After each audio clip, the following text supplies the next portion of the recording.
Assalamualaikum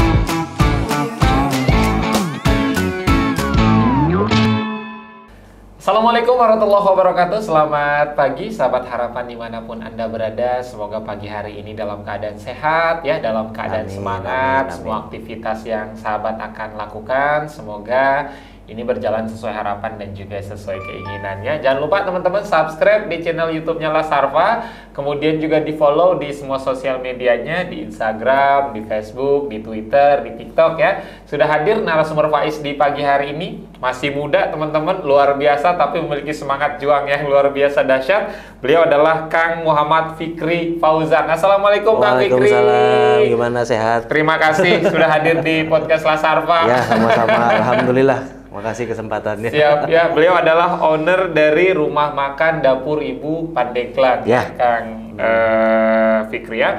Insya Allah selama 30 menit ke depan Faiz bersama dengan Kang Fikri akan membahas soal inspiratif teman-teman karena semangat berbagi rumah makan dapur ibu untuk masyarakat Pandeglang dan juga Banten. Kang Fikri, tapi sebelum Faiz ngobrol soal bagaimana semangat kebaikan yang terus dihadirkan oleh rumah makan dapur ibu.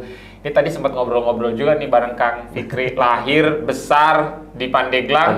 Pendidikannya jauh di Solo. Ya. Bahkan dapat istri orang Solo. Iya, orang Solo. Mudiknya lumayan tuh. Kenapa? Jauh banget ke Solo waktu itu pilihan pendidikannya. Tadi kurang lengkap kan. Jadi saya di Pandeglang itu memang asli Pandeglang. Tapi di Pandeglang itu hanya sampai SD. Iya. Saya SMP ke asrama, terus SMA juga ke asrama. Ya, jadi mungkin itu dasarnya kenapa mentalnya jauh. Jadi dari SD udah mental-mental. Siap, akhirnya pendidikan di sana teman-temannya dan di UNS ya? UNS Solo, iya. Mendapatkan gelar SPSI, Sarjana Psikologi. Siap, dan balik lagi ke Pandeglang untuk meneruskan usaha keluarga ya Mas ya, sampai dengan saat ini. Itu kenapa sampai dengan sekarang ini Mas Fikri belum kebal ya Mas ya? Karena cuma SD doang di Banten. Iya, betul itu. Ilmunya hilang. Setelah itu langsung pergi keluar Banten, jadi nggak kebal, jadi nggak mau dites nih sekarang nih. Nggak usah, jangan. Masih berdarah kok, tenang aja. Ini walaupun sudah lama di daerah orang lain, ini Faiz mau ngasih challenge dulu nih Mas. Siap, masih ngasih challenge. Masih ingat nggak dengan 5 makanan khas Banten? Waduh, ini kasih challenge dulu nih. Harus tahu nih 5 makanan khas Banten. 1. Saya seringnya tuh pais pisang, 2, pasung, 3, gemblong, 4, terus bandeng, 5, 1 lagi pete. Tapi kayaknya kalau pete semuanya ya. Itu baru challenge yang pertama, Mas Fikri. Masih ada challenge berikutnya. Suka jalan-jalan? Nggak begitu. Tapi harus tahu dong tempat 5 tempat wisata paling keren di Banten. 1. Di Banten, Pantai Carita, 2, terus ada Karangbolong, 3, Tanjung Lesung, terus Pulau Umang. Boleh. 4, 1 lagi. Terus 1 lagi itu apa tuh yang kayak Green Valley ya, atau apa itu ya? Siap, pokoknya itulah ya. Siap Mas, kita balik lagi ke tema kita hari ini, bagaimana rumah makan dapur ibu sangat inspiratif sekali, terus berbagi kepada masyarakat. Tapi sebelum itu Faiz tanyakan, alhamdulillah Mas Fikri 2017 di wisuda ya kan? Ya, 2018 di wisuda mendapatkan gelar SPSI. Iya. Balik ke Pandeglang mengurus usaha keluarga, tentu kan ada pergumulan yang tidak sebentar. Itu artinya kan biasanya kalau teman-teman setelah selesai pendidikan ingin bekerja di perusahaan yang besar, ingin menjadi apa, ini malah menuruti orang tua untuk meneruskan usaha. Ini seperti apa awalnya, Mas Fikri? Jadi diawali gimana ya? Jadi diawali pada saat mungkin sudah mulai kuliah, akhirnya orang tua sudah lebih terbuka lah, cerita begitu. Dan entah kenapa di hati itu pada saat lulus nggak goyah, pengen pulang gitu. Jadi yang ada di hati itu pengen pulang gitu. Mungkin dari pengalaman saya magang kemana, ke perusahaan mana, kemudian kebetulan harusnya kan saya 2017, kemudian selesai 2018. Itu jadi di tengah-tengah pengurusan tugas akhir saya malah menyeleweng dulu itu. Jadi saya malah kerja sama dosen. Ya, ikut membantu dosen merintis firma psikologinya kayak gitu. Nah, dari situ ada muncul, kalau saya kerja kan berarti saya di tempat orang lain ya. Betul. Berarti toh kalau kerja itu di mana aja kan bekerja gitu. Dan ini kalau saya di tempat orang lain berarti saya bekerja untuk orang, walaupun nanti saya dibayar tapi ujungnya adalah saya membesarkan tempat lain. Gitu ya. Akhirnya muncul dari pertama hati yang ingin pulang awalnya, dan muncul itu.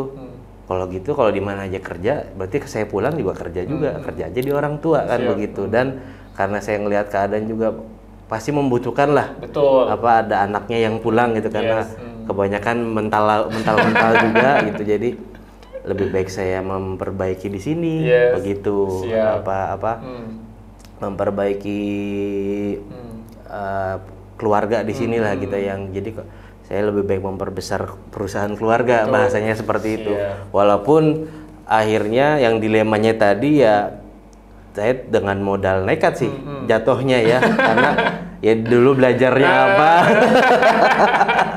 kemudian sekarang belajarnya apa. Ya, tapi gitu. Mas pendapat sih dengan apa yang Mas Fikri sampaikan ya, teman-temannya. Toh kalau pada akhirnya sama-sama kerja, ya lebih baik kita membesarkan perusahaan atau usaha keluarga kita sendiri, memang kita membesarkan usaha orang lain gitu ya. Toh memang usaha yang sudah dirintis oleh orang tua juga ini memiliki peluang yang cukup besar. Apalagi kalau kita ngomongin kuliner, semua orang butuh makan ya. Bahkan pandemi kemarin salah satu usaha yang tidak goyah ya kuliner ya. Walaupun nggak boleh keluar rumah, tapi kan bisa pesan online dan lain sebagainya. Mas, artinya kalau di bidang kuliner kan, kalau Faiz pribadi melihat usaha di kuliner ini usaha yang sangat sensitif sekali, Mas ya. Sensitifnya adalah biasanya ketika satu kali pelanggan datang, kemudian dia menjajal makanan yang dia coba, dan mohon maaf jika rasanya tidak sesuai, itu biasanya dia nggak akan datang lagi untuk kedua kalinya. Dan yang lebih buruk bisa cerita.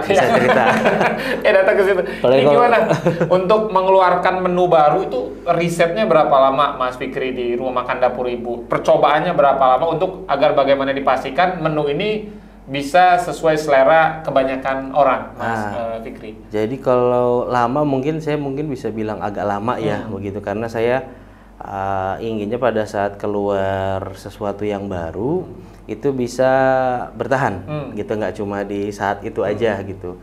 Dan prosesnya lumayan bisa sampai 2-3 bulan, mungkin bisa sampai 6 bulanan. 6 bulan untuk satu menu baru?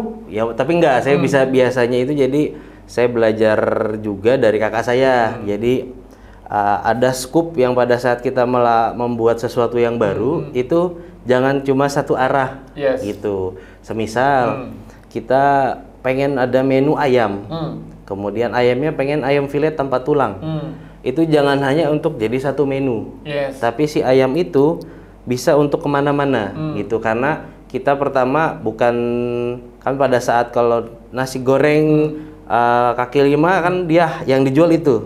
Kemudian misalnya ada orang jualan sate taichan yang benar-benar dijual kan satenya, tidak ada menu lain. Nah, gitu kalau karena kita rumah makan dan pasar di Pandeglang itu inginnya ada pilihan, jadi sebisa mungkin satu bahan baku yang kita beli itu bisa kemana-mana gitu. Jadi emang agak lama ya? Agak lama, iya. Bisa sampai 6 bulan untuk satu bahan baku, tapi bisa kemana-mana gitu. Ya menunya. Ini luar biasa. Itu yang tadi Faiz sampaikan, artinya Mas, artinya sudah dari 2018 ya sudah mulai aktif mengurus di Rumah Makan Dapur Ibu. Jadi kalau secara intensifnya saya mulai di 2019. 2019 sampai dengan sekarang 2022, lumayan 3 tahun tentu sudah banyak menemui berbagai macam karakter pelanggan. Mungkin boleh diceritain Mas, punya pengalaman yang tidak enak dulu deh dengan misalkan pernah ada komplain dan lain sebagainya. Jadi yang saya ingat sebenarnya itu akhirnya kesalahan kami juga begitu. Jadi waktu itu sistem kasirnya masih terpisah. Ya, kemudian ada satu tamu dia Mas, kebetulan saya juga kan suka turun, jadi nggak suka tuh yang kalau saya ke tempat, saya duduk aja di kursi, enggak. Jadi kadang-kadang udah saya kalau ke depan itu saya pakai apron, jadi ikut melayani juga gitu. Minta bill gitu.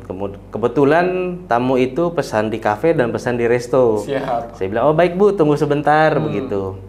Terus saya keluarkan bill yang di bill yang di kasir kafe, kemudian saya tolong yang di ke dapur tolong dikeluarkan billnya. Ada masalah, jadi saya datang dulu ke ibunya, Bu, ini yang kafenya, mungkin ibunya tidak terlalu dengar. Nanti ada waiter datang ke sini antar yang resto. Siap, yang resto. Tiba-tiba ibunya marah-marah. Kok saya disuruh ke sana ke sini? Padahal waiternya itu udah jalan, udah marah-marah, terus ya karena saya kalau mendebat juga kan tidak ada hasilnya ya. Betul, jadi saya cuma maaf Bu, maaf ya nanti ada yang kesini. Jangan gitu dong, gini. Habis selesai ibunya waiter datang, ibu ini mungkin dia juga kayak ternyata diantar gitu. Bukan saya yang suruh kesana kemari. Jadi lebih ke arah kesalahpahaman. Iya. Tapi alhamdulillah selama proses Kang Rifki di resto Dapur Ibu dan juga kafe, kalau soal rasa belum ada komplain ya, Mas. Kalau itu alhamdulillah dua hal. Ada dan alhamdulillah bisa diatasi gitu. Jadi terkadang ya walaupun tidak berdoa untuk dapat itu ya, tapi menurut saya itu butuh Mas, pada saat ada komplain rasa itu butuh. Walaupun itu hal yang sangat tidak menyenangkan lah ya untuk saya, tapi menurut saya untuk tim itu butuh. Kenapa? Jadi misalnya ada makanan yang salah, itu akan saya ambil, saya cek ke anak-anak, coba dicek rasanya kayak gimana, gitu. Jadi agak kurang ini, agak kurangnya. Jadi saya bisa langsung bilang, berarti yang itu salah. Jadi kan di pengalaman memorinya lebih banyak dari informasi lisan, kemudian dari informasi lidah sendiri kan, perasanya. Jadi yang gini salah. Tahu nggak salah kenapa tadi? Ada yang tadi sendokin garamnya misalnya kurang atau lupa ngasih ini. Berarti lebih banyak lagi kan memorinya itu. Jadi tim itu diharapkannya lebih hafal lah begitu. Ya. Jadi memang menantang sekali ya. Iya. Sensitif itu. Mas, kalau balik lagi, kalau tadi Faiz juga sempat ngobrol, bisnis makanan adalah salah satu bisnis yang sensitif juga. Dan kalau kita ngomongin soal makanan kan, dia setiap bulan itu biasanya keluar tuh menu yang lagi rame, menu viral lah ya. Menu viral. Jadi gak cuma baju doang yang viral, biasanya makanan juga ada tuh makanan viral. Sempat beberapa waktu yang lalu juga kan ada beberapa makanan yang viral. Kalau di rumah makan Dapur Ibu, di resto, di kafe, itu kalau yang viral-viral ngikutin kah atau memang tetap fokus di core-nya makanan? Jadi ya kalau kami sendiri pendekatannya tadi yang pertama di awal, apakah si menu viral itu bisa termasuk ke bahan baku yang kita punya gitu. Kalau misalnya iya, kita coba dulu buat. Kalau semisal tidak, kita tetap stay pada kita. Iya, jadi lebih ke apa yang kita jalani dulu lah. Jati diri lah ya. Jati diri ya begitu. Jadi nggak mentang-mentang lagi. Ini lagi ramai ini kita buat langsung ya gitu. Jadi nggak begitu ya. Karena selain itu juga itu salah satu kekurangannya saya. Jadi tidak begitu mengikuti yang kesana gitu. Jadi kadang-kadang viralnya udah kapan saya baru tahu. Tapi biasanya kalau makanan-makanan viral itu dia kadang-kadang tahannya nggak lama ya. Iya. 2-3 bulan udah mendem lagi kayak sempat viral piscok. Ada pengalaman waktu itu kerjasama dessert box. Itu dulu pas saya baru buka kafe lagi viral-viralnya tuh. Kemudian ada datang, saya nitip ya, kita nanti dibayar tinggal dipotong. Itu ya benar cuma 2 bulan. Pas 2 bulan pertama bagus memang, kalau datang ada dessert kok ada udah lewat itu. Bahkan sampai ada yang basi kan. Saya jadi nggak enak juga sama ini mitranya kan, pas datang basi Pak, maaf nggak ada yang kejual. Udah ditawarin kan gitu. Jadi memang kalau viral tuh ya resikonya di situ ya. Jadi balik lagi apa yang tadi Kang Fikri sampaikan ya, teman sahabat harapan, artinya kalau memang menunya itu sama dengan apa yang dijual di Dapur Ibu ya akan dibuat. Tapi kalau memang udah beda gitu ya udah kayaknya udah nggak terlalu mengikuti lah ya, Mas ya. Jadi gitu. Mas, artinya kan kalau kita ngomongin bisnis dan lain sebagainya ada sesuatu yang ingin dicapai. ada sesuatu yang ingin diraih. Nah, sekarang kalau kita lihat kan luar biasa nih progres perkembangan Rumah Makan Dapur Ibu di bawah kepemimpinan Mas Fikri. Ini ke depan ini mau seperti apa lagi nih Mas, Rumah Makan Dapur Ibu? Jadi saya ke depannya gitu ya. Alhamdulillahnya kan sekarang juga lagi pesat nih Mas. Jadi dua tahun terakhir 2021 2022 banyak muncul pemain-pemain baru lah. Betul. Di satu sisi memang itu menjadi sebuah sebuah tantangan ya, karena saingan muncul. Tapi di satu sisi lain pada saat sudah melihat itu lebih mudah untuk kami menempatkan diri. Siap. Ya. Jadi kalau dulu kan belum banyak pilihan, jadi kita harus menjadi semua orang. Yes. Jadi untuk semuanya gitu. Kalau sekarang kita lebih mudah untuk menempatkan diri. Jadi kalau ditanya ke depannya seperti apa, itu masih dalam dasar dulunya Dapur Ibu itu dibuat untuk keluarga di Pandeglang. Jadi kita akan selalu ngarahnya ke sana. Jadi mungkin kalau dulu nggak ada tempat nongkrong, kita bentuk gimana untuk buat tempat nongkrong begitu.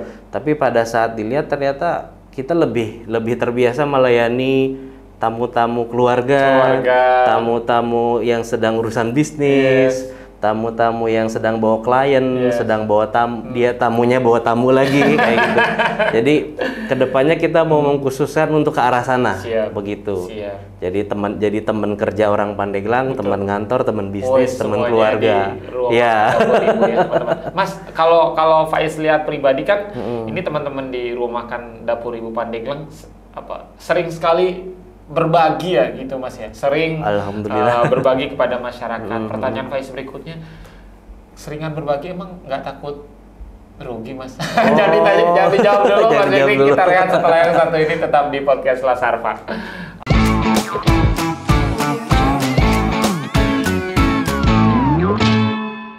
Yes, terima kasih banyak sahabat harapan, tentunya masih bersama Faiz di sini, dan narasumber Faiz di pagi hari ini yang luar biasa, masih muda ya teman-teman. Mas Fikri, terima kasih banyak dari owner Rumah Makan Dapur Ibu Pandeglang. Mas, tadi sempat kepotong tuh di segmen pertama. Sering sekali Rumah Makan Dapur Ibu berbagi kepada sesama gitu kan, entah itu nasi dan lain sebagainya. Terlampau sering, emang nggak takut rugi Mas? Gimana Mas? Kalau itu ya, pertama saya dapat keyakinan ini tuh dari ayah saya. Ya, beliau selalu menekankan biar kita bisa hidup terus, kita harus berbagi kayak gitu. Beliau tuh sering sekali apapun ya, kalau ada yang membutuhkan pasti suka bantu lah begitu. Dan entah kenapa dari perilaku memberi itu, kita kadang-kadang pada saat sudah membantu itu ada kesenangan yang beda dari misalnya habis mendapatkan sesuatu. Senangnya itu lebih anteng gitu, lebih damai gitu. Dan itu membawa kepikiran tuh lebih bisa melihat bagaimana nanti ke depan begitu, lebih bisa clear. Jadi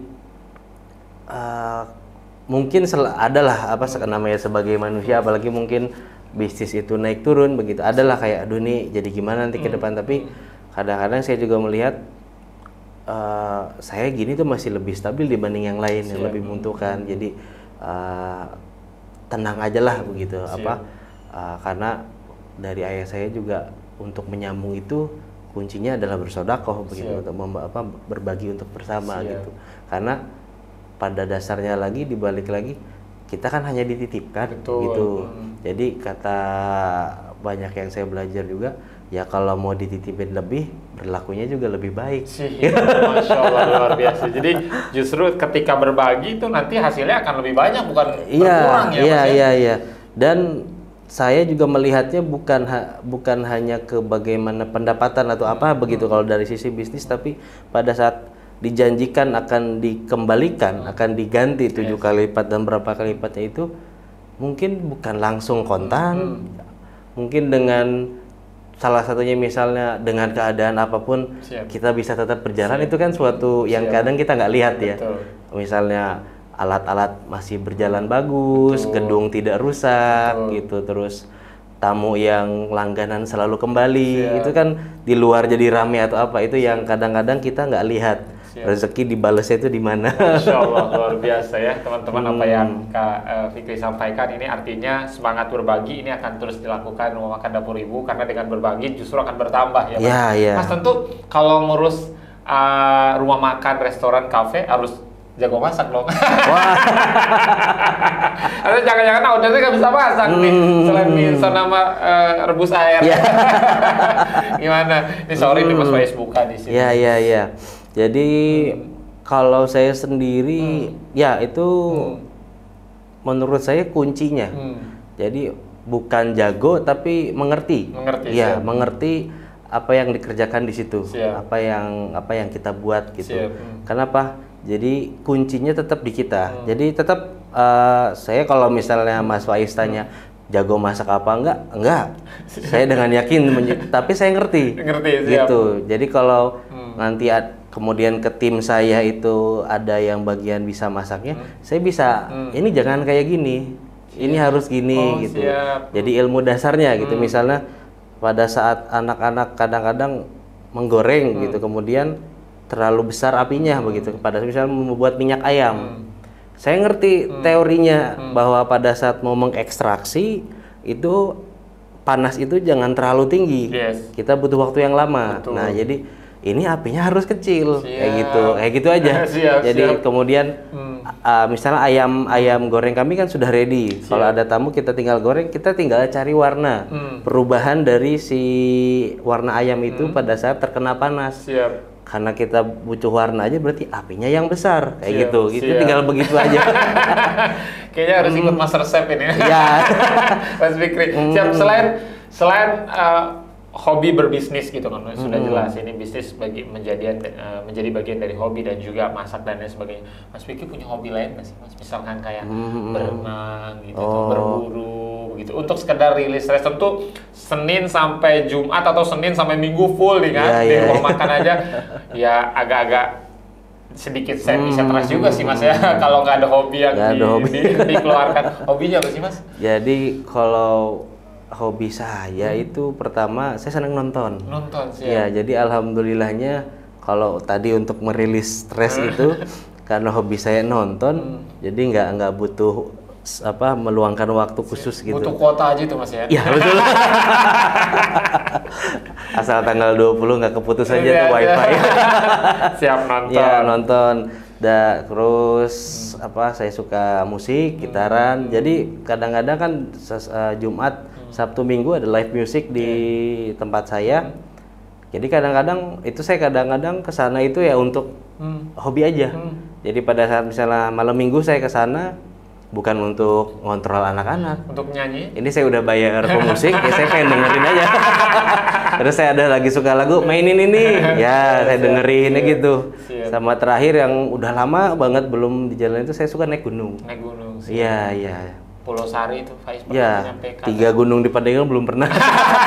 Orang di Pandeglang. Iya. Tapi kalau di luar pernah? Di luar pernah, saya pernah ke Merapi, Merbabu, terus Gunung Sumbing, Gunung di sana itu ada Gunung Lawu. Banyak juga Merapi, Sumbing, Merbabu, udah didaki sampai puncak semua Mas. Alhamdulillah puncak semua. Dulu sudah seperti ini atau memang dulu agak? Dulu kayaknya nggak jauh beda sama. Kayaknya kalau sekarang agak lebih berat ya. Naiknya gampang gitu. Kalau sekarang udah bawa ransel, udah bawa badan, kayaknya Pulau Sari juga ngap kayaknya. 3 malam masih siap. Jadi nonton, kemudian juga musik dan juga naik gunung. Cuma naik gunung yang agak sulit sekarang. Iya, karena teman-teman juga sudah mulai berkeluarga, dan tinggal sendiri. Dan rasanya nggak enak juga ya naik gunung sendiri. Iya. Dan mau sama teman yang baru juga lebih enak sama yang udah kenal begitu. Yang udah lama. Biasanya kalau nonton film apa sih? Action kah atau justru apa jangan film Korea nih? Dulunya nonton action horor, tapi ya karena mungkin pengaruh istri kali ya. Jadi ya itu nonton Korea juga. Ya Mas, kalau pertanyaan Faiz berikutnya, berarti kalau nanya soal menu, ada berapa banyak nih di rumah makan aja, di resto saja, di dapur ibu ada berapa banyak menu? Wah banyak banget. Yang jadi andalan biasanya apa sih Mas? Kita ada di paket nasinya. Paket nasinya? Iya, kemudian Kalau di sop iga, sop kambing, ya begitu. Dan di nasi goreng, nasi gorengnya karena kita biasa kan nasi goreng itu nasinya, kemudian kalau ada pilihan nasi goreng apa kita pakai topping itu. Nah kalau di kami itu misalnya nasi goreng ayam kita pakai bumbu yang lain berbeda. Jadi setiap nasi goreng kalau pada saat tamu datang pesan nasi goreng semua, menu yang berbeda itu warnanya dan rasanya beda semua. Iya. Jadi kita lebih mengejar ke comfort food. Jadi pada saat tamu datang itu nggak bingung. Oh lagi mau ini kita sediakan ini, kita mau ini ada. Jadi kadang-kadang kalau kita ke rumah makan baru dan ini nggak tahu nih apa, jadi kadang kan mikir lagi gitu. Jadi kita lebih mengejar ke comfort food yang memang sudah dikenal masyarakat ya. Betul. Jadi memang tidak banyak yang aneh-aneh begitu. Jadi tapi itu semua sudah dikenal gitu. Jadi pada saat kesana nggak bingung lagi. Ya. Jadi makanan-makanan yang sudah familiar. Iya gitu. Jadi begitu nyampe udah nggak bingung. Orang Indonesia biasanya kalau datang ke resto nggak jauh-jauh sih. Kalau nasi goreng, sop, ayam, itu sate. Siap. Dan teman-teman yang penasaran bisa langsung kunjungi ruang Dapur Ibu ya, teman-teman yang di Serang, yang berwisata ke Pandeglang, karena kan Pandeglang ini menjadi destinasi wisata juga banyak sekali orang-orang Serang, orang-orang Jakarta, Tangerang dan sekitarnya yang berwisata ke daerah Pandeglang. Jangan lupa mampir di Ruang Makan Dapur Ibu. Ini lokasinya di mana, Mas? Di alun-alun Pandeglang. Ya, di Jalan Kiai Haji Moh Idrus nomor 2. Kalau misalnya bingung, sebelah Disduk Capil. Sebelah Disduk Capil. Gampang banget itu, sebelahnya ada Dapur Ibu. Iya. Ya. Instagramnya, Mas? Di Instagramnya ada Dapur Ibu, Resto Dapur Ibu, dan ada kedaiibu.id. Ya. Resto Dapur Ibu dan kedaiibu.id. Mas, artinya kalau kita ngomongin bisnis, kita ngomongin usaha, kan sangat dekat dengan omset ya. Iya. Kalau nanya omset, ada ngeri sedap. Nggak harus sebut angka sih, Mas. Rata-rata dalam 1 bulan tuh berapa porsi yang terjual, Mas? Waduh, kalau porsi bingung ya? Kalau porsi bingung kan banyak ininya porsi ya. Porsi nasi aja. Waduh, kalau nasi banyak. Bingung kali ya? Kalau ya nggak banyak sih, tapi kalau misalnya hitungan bahan baku begitu ya, mungkin sebulan itu daging sapinya mungkin ada di 80 kilo. Ya, terus kemudian kalau untuk di iganya ada bisa di 30 kilo gitu. Terus kalau untuk di ayam itu mungkin bisa di 150 kilo gitu. Jadi kalau hitungan berasnya? Waduh, beras itu satu bulan rata-rata berarti 30 karung lah ya. Gitu. Jadi ngitung saya biasanya karena pagi-pagi itu pasti ketemu bagian tim belanja. Jadi ngitungnya ke situ. 30 karung berarti kalau satu karungnya yang 50 kilo sehari 50 kilo ya, Mas? Iya.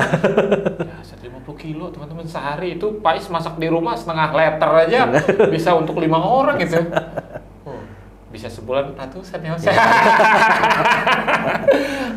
Ayo silakan usaha. Nih, Mas Fikri, mungkin terakhir ini banyak juga teman-teman yang nonton di podcast La Sarfa yang mau berusaha gitu kan. Tapi masih ragu-ragu nih, Mas. Mau maju mundur, ragu-ragu lah. Mungkin apa yang Mas Fikri sampaikan untuk teman-teman yang masih muda terutama yang mau berusaha, karena usaha kan nggak harus kuliner ya. Bisa fashion, bisa apapun itu, teman-teman pesan untuk tetap semangat dalam berusahanya. Silakan, Mas. Ya, jadi kalau untuk teman-teman yang ingin memulai, yang pertama memang perencanaan matang itu butuh. Perencanaan matang itu butuh. Nah, kita bisa mencapai perencanaan matang itu dengan ilmunya. Jadi jangan sampai kita ingin memulai usaha sesuatu blong. Yaitu karena itu intinya dari inti gitu. Dan setelah perencanaan itu selesai, kadang-kadang itu show must go on lah.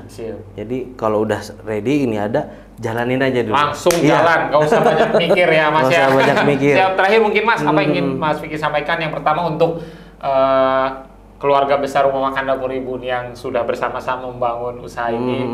Yang kedua adalah untuk pelanggan setia yang setiap hari atau setiap pekan selalu datang di Rumah Makan Dapur Ibu. Silakan. Untuk tim di dapur dan di kedai Ibu, yang saya ingin sampaikan terima kasih sampai hari ini dengan omelan saya setiap hari. Berapa sih, Mas, totalnya, Mas? Total tim di sana 20-an orang.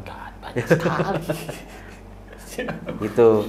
Jadi yang hampir setiap hari kena omelan tapi tetap setia untuk mau duduk mendengarkan apa ya yang harus kita lakukan ke depannya, dan semoga dari keadaan yang sekarang sedang kita hadapi kita tetap bisa selalu maju ke depan.